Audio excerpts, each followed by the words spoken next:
All right, hello again. This is Jeff Scott, your instructor for the Complete ASP.NET course. Before we go on and look at the server controls and the other types of controls in our toolbox, which we're going to do in this lesson, I just wanted to mention to you, I brought up the Webform kind of built-in or pre-built project because I thought it was important that we spend at least a couple minutes going over the different types of files that you get into a project. For instance, here's about.aspx. All right, and for right now, I'll just open that file up so you can see it. All right, about a file that ends with a .aspx extension, that's a web form. You know, some call it the workhorse, or it's the primary type of file in an ASP.NET web form website. It represents the pages that the user actually sees in the site. All right, most of the time, you'll have a code behind file. All right, so these two files work in unison with one another. This is the actual web page, and this is the code that you may have to add for this. All right. You'll notice that we've got a file here called site.master. And there's also a site.master.cs. But if I go to the site.master, what that is, a file that ends with an extension of .master allows you to create a master page. A master page allows you to define a global structure, a global look and feel for the website. And we're going to see that some more as we go on. We've got another file right here called viewswitcher.ascx. A .ascx file is what's known as a web user control. A web user control has different page fragments in it that can be reused in multiple pages on a site. All right. Now we don't really see any in here, at least I don't think we do. Well, here's our config file. We already looked at that one before. Now this is a config file with a lot more in it than the config file for a brand new empty project. And the config file is a web configuration file. It contains the global configuration information that's going to be used throughout the site. All right. You can also have in there .html files to display static HTML, .css files, all right, to contain CSS code, .js files to contain JavaScript, and some of the files that we'll also come into contact with later on in the course, such as a .sitemap file, which contains a hierarchical representation of the website in an XML format. We'll discuss that in a future lesson. A .skin file. Skin files are used, they contain design information for website controls. We'll talk about that in a later lesson. Some of the other files that you may or may not see, again, depending upon how you write your code, etc., and some of these we'll look at in here. For instance, in app code, you'll notice that there are files in here that end with .cs, bundleconfig.cs, identitymodels.cs, etc. And those files contain code to program a website. They have no visual component. So files that go in the app code folder are just literally code files. All right? And there are a few other ones that we may end up going through a little bit later. A .xml file used to store data in an XML format. A .mdf file, all right, which stands for Microsoft Database Format. And files with those kind of extensions are used by SQL Server. We'll cover that in a later lesson. You could have a .edmx file. That's an ADO.NET or an ActiveX data object.NET entity data model file. Those are used to access databases without the need to write a lot of different code. All right. So I just wanted to mention that to you so you at least see that. All right. Then before we jump in and start, one more thing I want to mention. I'm just going to go and I'll grab the default file, this one right here. All right. And we'll come in here. In fact, the default file will work fine. If I go into here, you'll notice that if I click on here in the area that's called my properties window right there, it now says H2 because I've got an H2 header on that line. If I go down a line, it says I'm in a paragraph. All right. And if I go down a little bit more, it says that I'm in an A-link. So what I'm trying to tell you is the property window contains properties that are associated with whatever is active on my screen. Now, what you'll find as you go on in here is not all, but most controls, once we start to create controls, will have properties in common. So let's just remove this. So in other words, I'm going to close the solution. We don't have to save anything. And I'm going to go back and I'm going to bring up, all right, so I'm going to do an open website, and the one I started to create last time called controls. All right, I'm going to create that. I'm going to open that up. And right now there's nothing in it except the config file, which is almost empty. There's really not much in there. Again, this is an XML file because there's my beginning XML tag. All right, and this is actually called the XML prototype right here. It tells me the version I'm using. All right, here's a comment.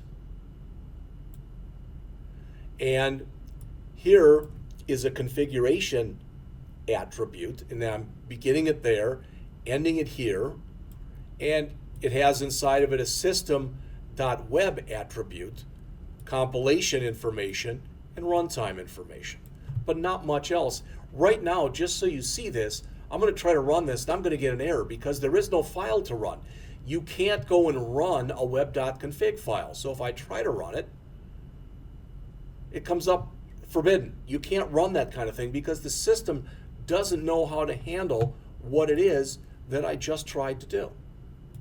All right, I've confused the system. So what I'm going to do is I'm going to stop my run here, and I'm going to come back in and I'm going to add a new form. In fact, this one right here, I'm going to just close this. All right, it's still there. Okay, so I'm going to right mouse click where it says controls, the name of the project. I'm going to click add, and I'm going to choose add new item. I always want to make sure, as we mentioned before, that it's Visual C#, okay, and I want to choose Webform.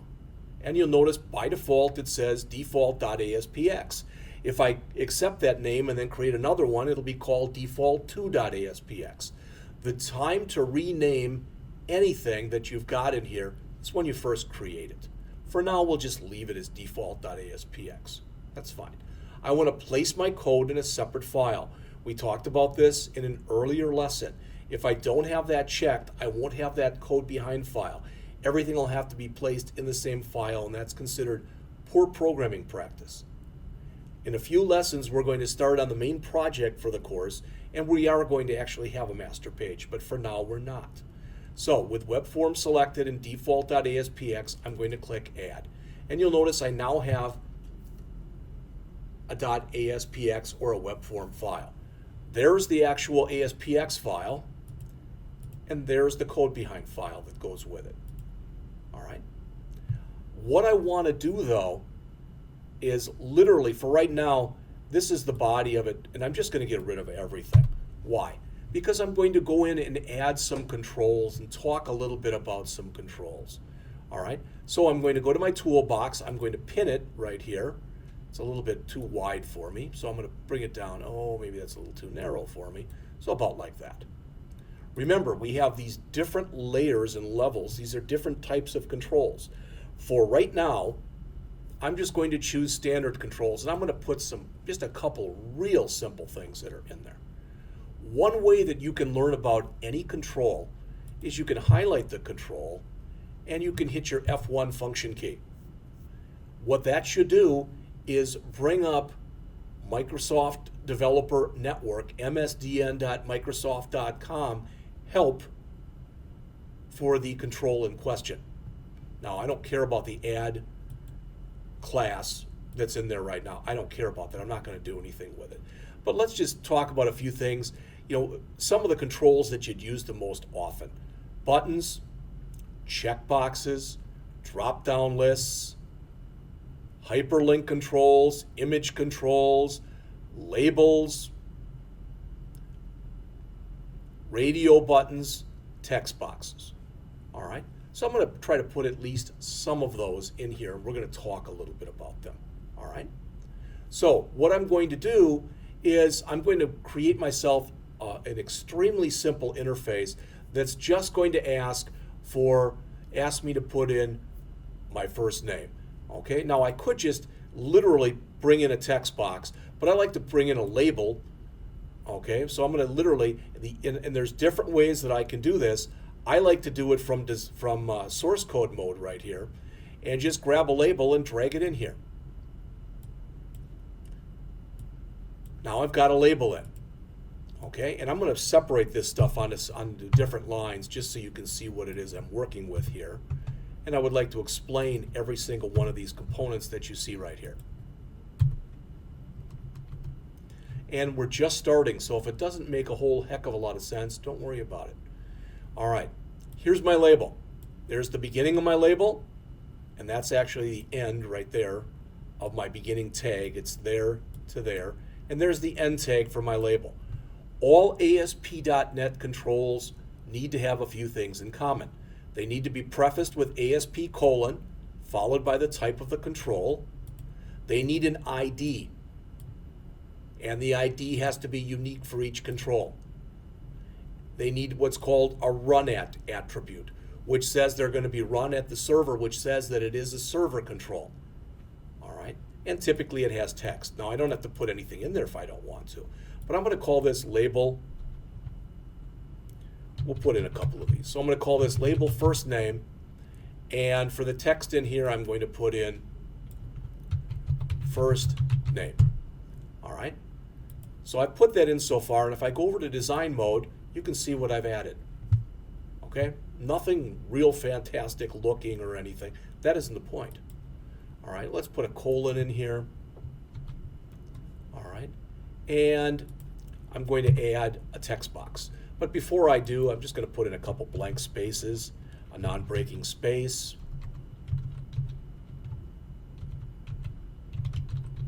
There's a lot of ways that you can do what I'm showing you right now. Now, just to show you that I don't have to do it this way, I can also go into design mode, and I want to drag out a text box. So I can just go and drag it. And what you'll notice if I go back into source mode, it put in the same kind of information for me. I like to line my stuff up in here.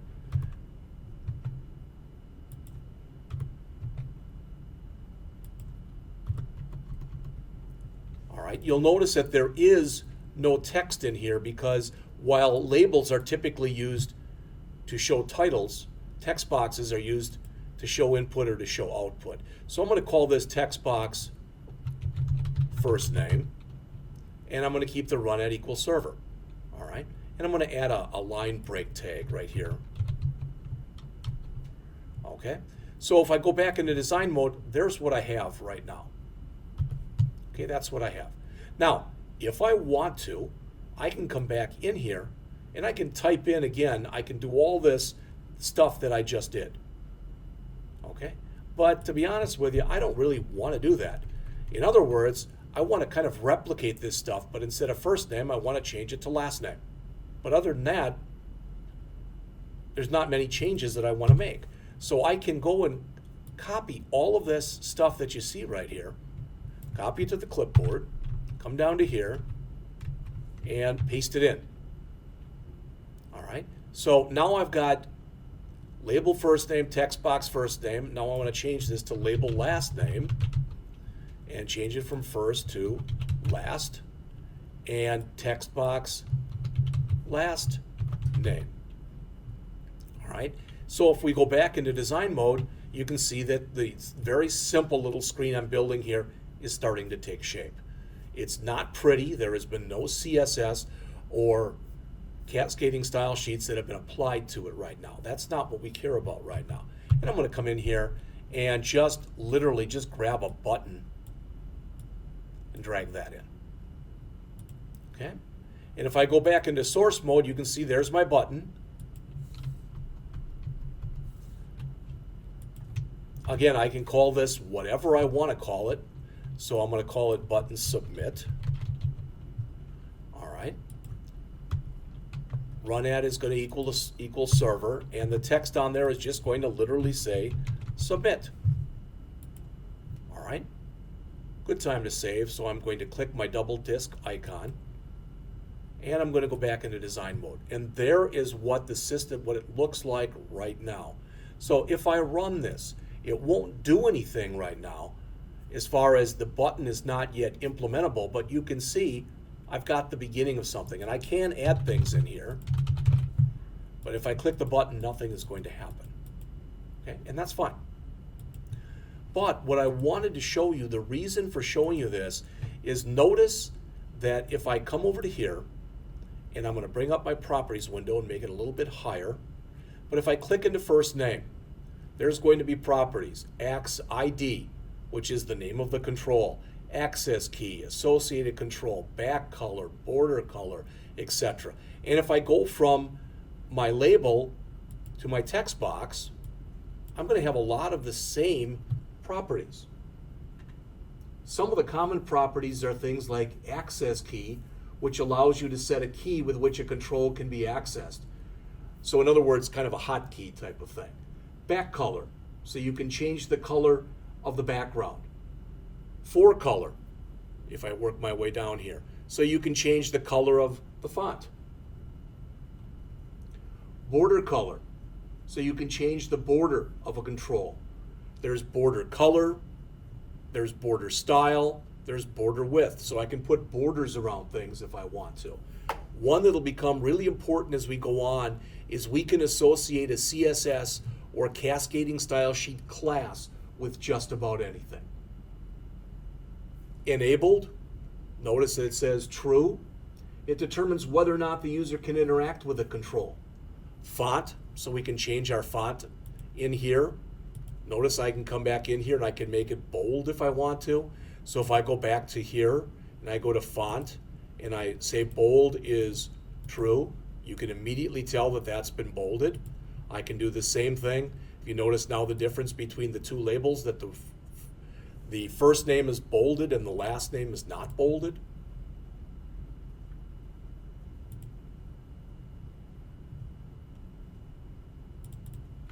All right. Height and width, that determine the height and width of the control in the browser. Tab index, so if I want to go and be able to tab my way through, and we'll talk more about tab index in a later lecture. Tooltip, if we work our way down here, so if we go down, we can set tooltips if we want to for our controls. Visible, which determines whether or not the control is sent to the browser. In other words, will you be able to see the control? All right. So all we've looked at in here right now so far have been a couple of the standard controls. The standard controls contain most of the basic controls that you're going to use on any web page. All right. The toolbox has some controls that are probably simple to look at and figure out what's going on. Things like labels, which I've already shown you, text boxes, which can be used for input or output. All right. And buttons. Okay. So if I came back in here, and I've got first name and I've got last name, all right, and now I'm going to type in here full name. Notice I can just start typing if I want to. That's not a label. That's what's called a literal control. I don't really want to do that. So I'm going to grab a label and I'm going to put that in. And I'm going to, now just to show you, I can change my properties in my different property values in the properties window. So I can go over here into source mode as we've been doing, or I can come and do it right here in my properties window. So I'm going to change this to label full name. All right. I'm going to change the text on it to full name. You can see that it changed. All right. I'm going to change the font on there because I made the other ones bold, so I'm going to make this one bold also. All right. And then I'm going to hit add another text box and just drag that in. And that one will be called text box full name.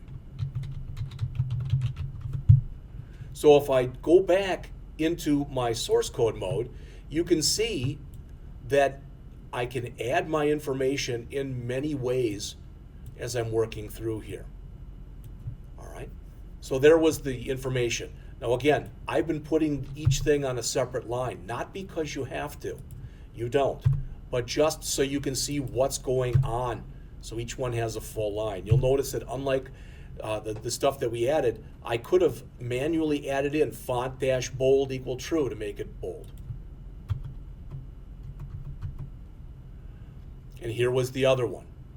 So that was the text box. Now, I don't really have a whole lot of stuff that I put in here. It's not at all a real appealing looking web form at the current time. It's okay, but it's not really much of anything to look at or whatever. All right. And right now, if I went to run it, it really wouldn't do very much. Now, I'm going to come over here to my button and notice it's already called Button Submit. And I'm going to try to double click on my button. When I double click on my button, what it does is it brings up my code behind file. All right. And I'm going to just put something in here. And if it doesn't totally make sense right now, it's okay. But I'm going to put in here text box full name, so I can use the IntelliSense. Notice it comes down and it recognizes it. So I can double click dot text equals text box first name dot text plus, and we'll put a blank in there, blank space, plus, and I'm going to put this on another line just so you can see it all. Text box last name dot text. So what am I saying? What I'm saying is I'm going to come in here and I'm going to put Jeff here. I'm going to put Scott there. I'm going to click the submit button, and what should appear here is Jeff space Scott. And we'll find out if indeed that works right now. So I'm going to come in here, type in Jeff, going to come in here and type in Scott, click the submit button, and lo and behold. All right. So all I meant to show you right there as we start to peruse our way through here is just some of the controls that you're able to use in here as you're working on this stuff. All right. This wasn't meant to be anything that were a gee whiz type of moment or whatever, but it's meant to just start to show you the kind of stuff that we're going to be working with. All right. Now, I don't want any of these lectures to get too long, so what I'm going to do is I'm going to stop right now, and when I come back, we're going to add to the web form that we have on the screen. So we'll do that momentarily.